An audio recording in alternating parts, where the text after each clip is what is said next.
dear learners, welcome back to my YouTube channel, Tech with Udit. So, today I will discuss about the frequency spectrum for AM. And in the past lecture, I have discussed about the general formula for AM, which is basically for the general formula of AM, which is XAM, which is MT plus AC into cos omega CT.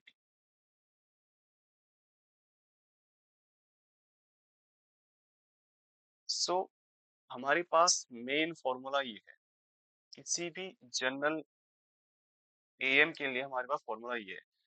तो हमने वहां m t लिया था, so here I am taking m t as m t equal to A M cos omega mt and ct, which is your carrier signal which have the amplitude of AC and cos omega ct. Okay, so now इसकी जरूरत तो भी हमें है नहीं, हम ऐसे करते हैं, पहले जस्ट इसको अंदर मल्टीप्लाई कर देते हैं। So it will become XAM becomes AM cos omega mt into cos omega ct। हमने इसको अंदर मल्टीप्लाई कर लिया, then plus AC cos omega ct। अब हम यहाँ से दोनों में से AC cos omega ct को कॉमन ले लेते हैं। सो देन अंदर हमारे पास क्या रहेगा, AM by AC cos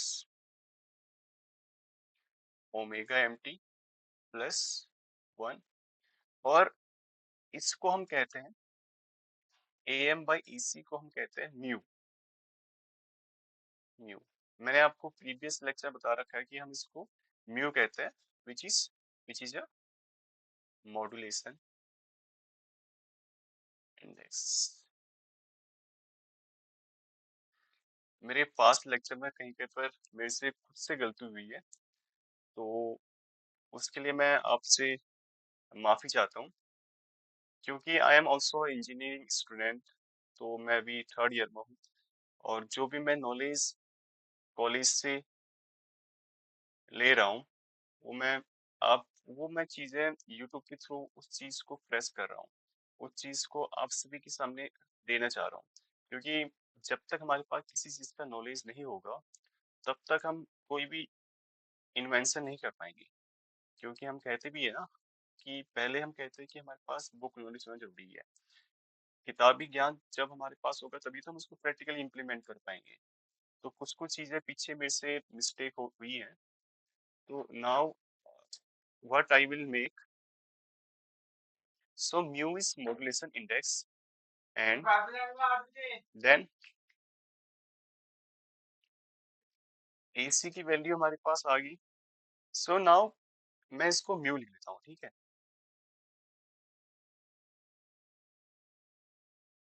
AC cos omega ct mu cos omega mt plus 1। तो यहाँ से हमारे पास क्या निकल जा रहा है, यदि मैं इसको अंदर मल्टीप्लाई कर देता हूँ तो इससे क्या होगा। सो इससे मैं एक कंक्लूजन और निकालता हूँ, AC cos omega ct and plus AC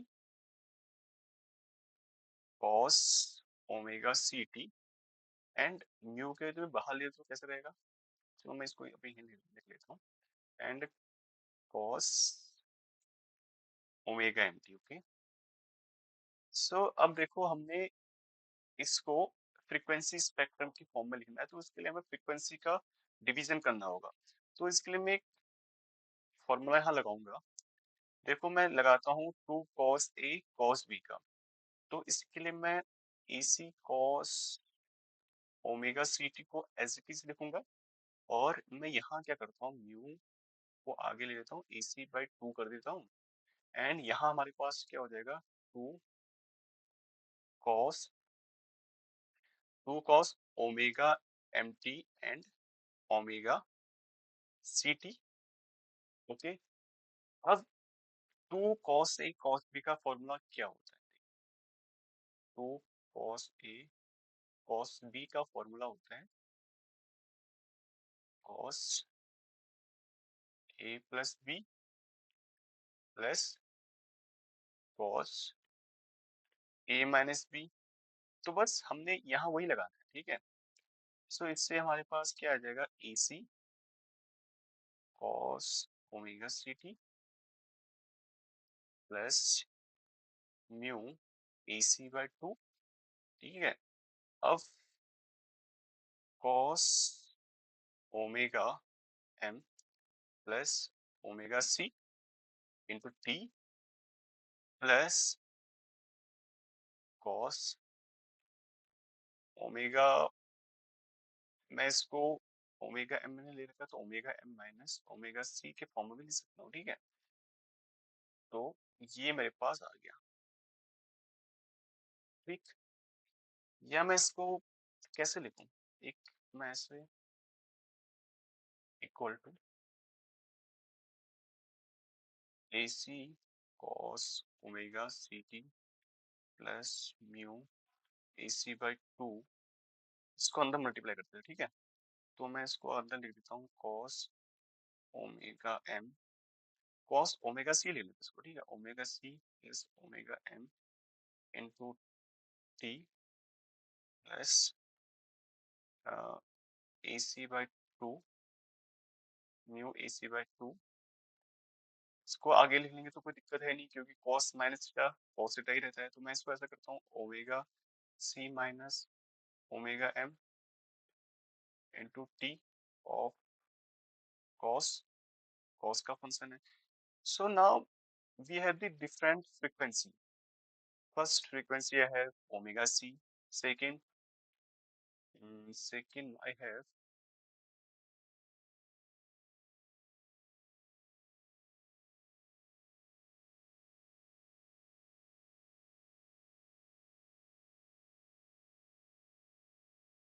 second I have omega. First I have omega c plus omega m into t. Then mu AC/2 cos omega c minus omega m into t. Okay, so हमारे पास तीन frequencies आ गई हैं, first frequency, second frequency and third frequency.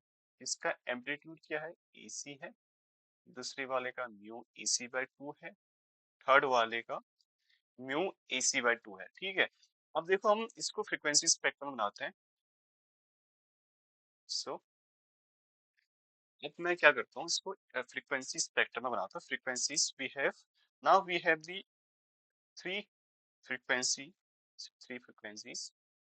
Okay,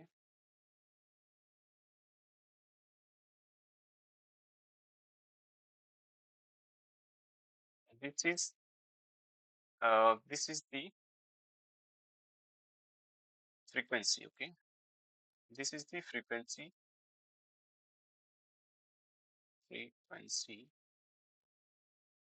frequency axis, and जो axis ये है,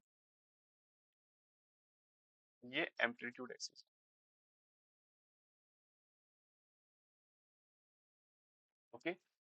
सो पीछे हमें बात देखना है कि हमें क्या क्या फ्रीक्वेंसीज हमारे पास है। एक हमारे पास ओमेगा सी है, mu A C by two amplitude का omega C plus M, and then so now I will draw here, okay.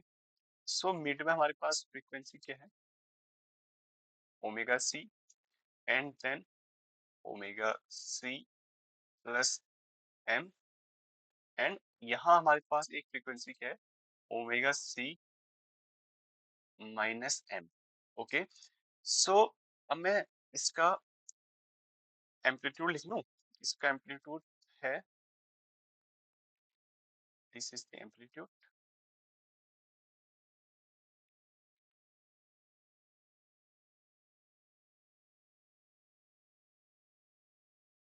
This is the amplitude, okay. Amplitude axis, तो इसका एम्पलीट्यूड क्या है, ओमेगा सी का है A C mu A C by two omega C plus M, and mu A C by two for this, okay. So this is the carrier frequency.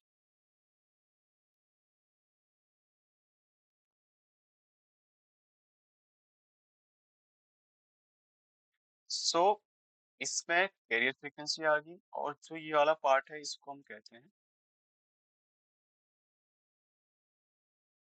जो ये वाला part है इसको हम कहते हैं यूएसबी, यानी upper side band, and this is the lower side band, okay. So this is overall the spectrum, this is overall the figure of frequency spectrum,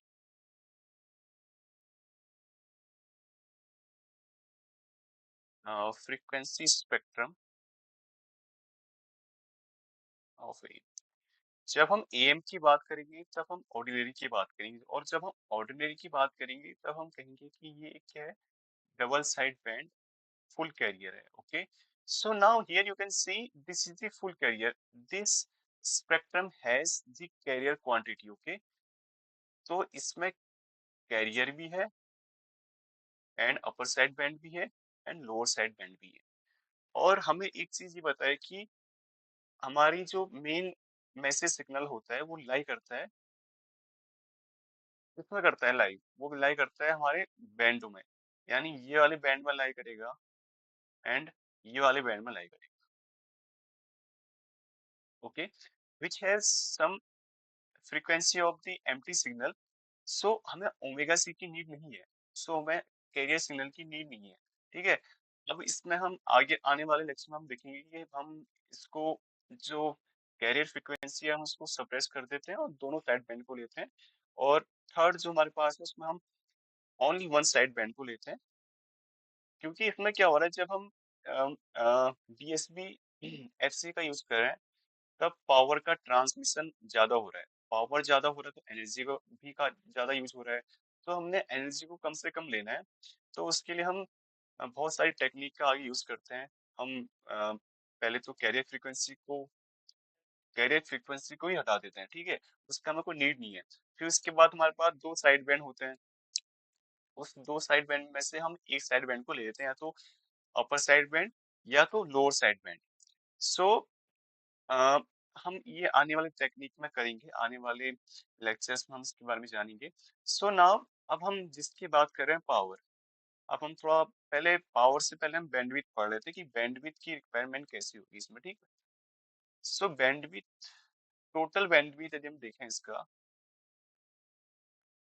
सो इसकी हायर फ्रीक्वेंसी कितनी हमारे पास है, frequency element which is omega C plus omega m minus lower frequency which I have omega c minus omega m, okay।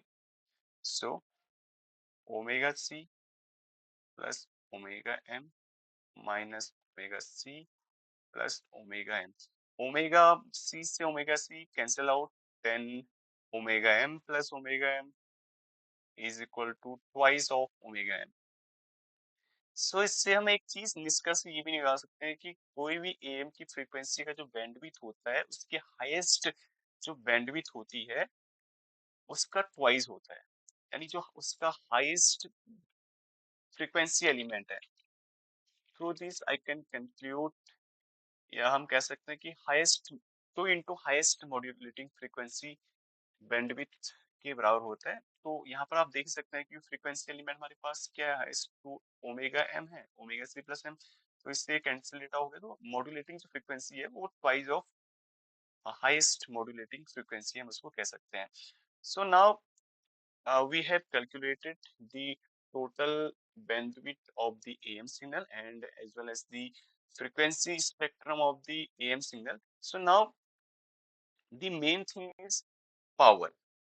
अब कोई भी हम system चला रहे हैं तो हम पहले कहीं भी हम जाते हैं तो हम कहते हैं कितना पावर लेगा, इसका हॉर्स पावर कितना है, इसका रेटिंग कितना है, इसका एवरेज कितना है।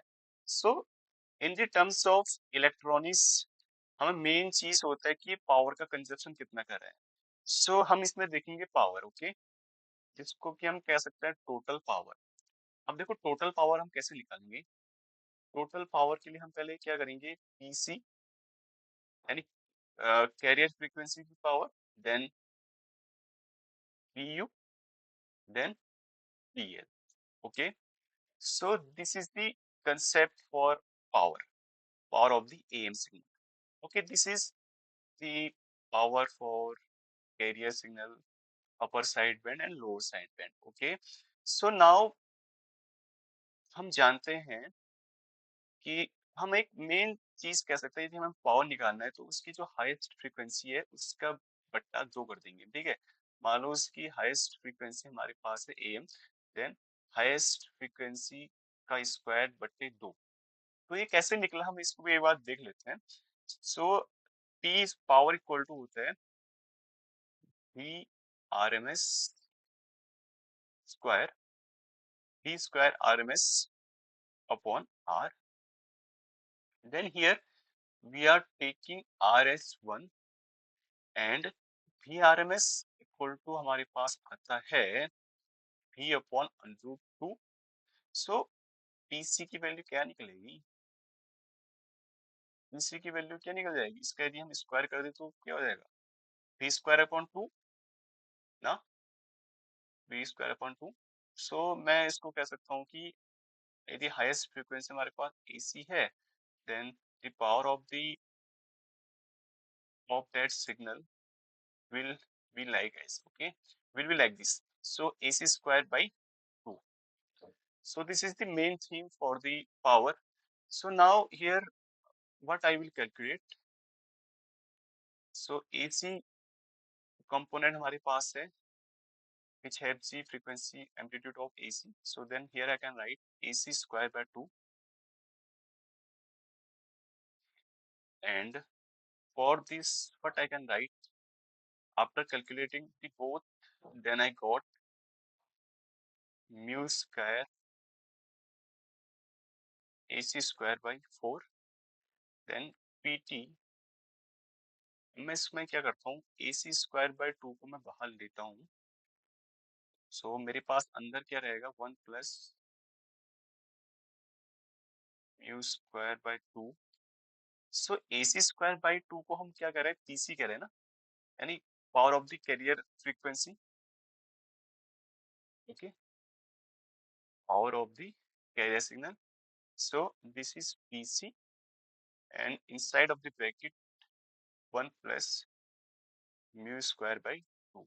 So this is the total power which will be consumed, by the AM signal, okay। एक चीज और हम पढ़ लेते हैं इसमें, current relation in AM।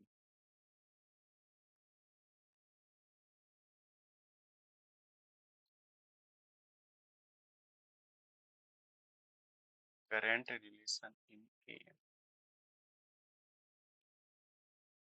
So we know that the total power is equal to PT equal to PC inside the bracket mu square by 2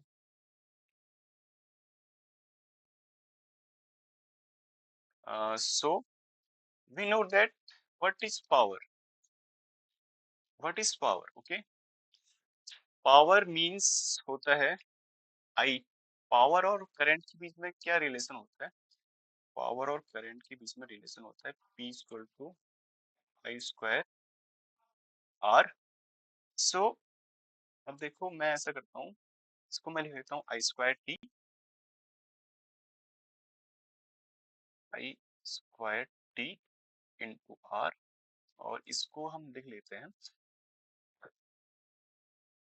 I square of C into R, then inside the curly braces mu square by two. So R से R cancel out, then I square T equal to I square C inside the curly braces 1 plus mu square by 2. So this is the relation, current relation in AM. Current भी हमने जान लिया, power भी हमने जान ली। सो एक चीज और जान ले हम इसके बारे में, एक चीज और हम देख लेते हैं। सो नाउ अब हम देखेंगे एफिशिएंसी। मॉड्यूलेशन एफिशिएंसी हम देखेंगे कि modulation efficiency, efficiency which is denoted by eta, and eta equal to होता है useful power, useful power upon total power.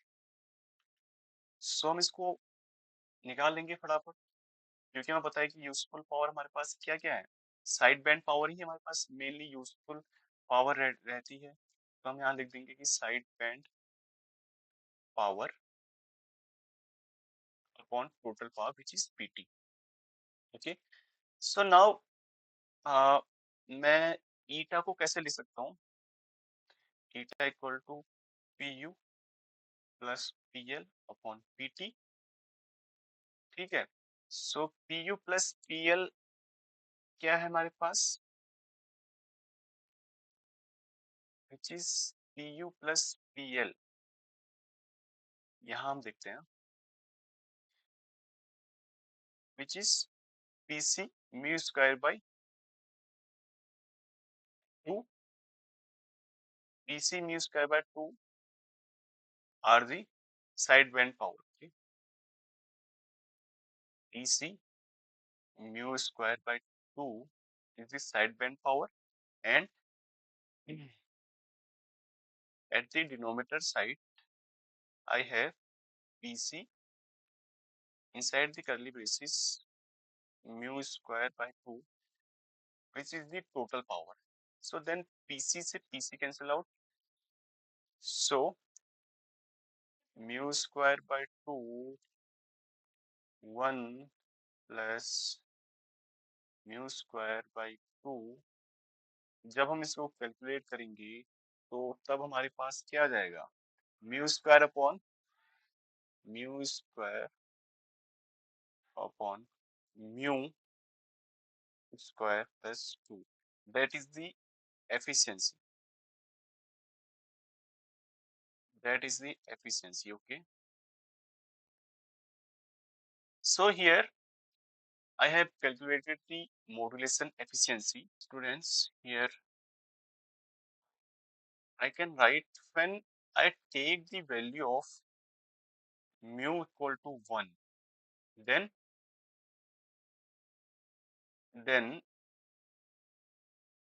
eta equal to 1 by 3, and eta percent में कहूँ तो वो क्या आ जाएगा, 0 पॉइंट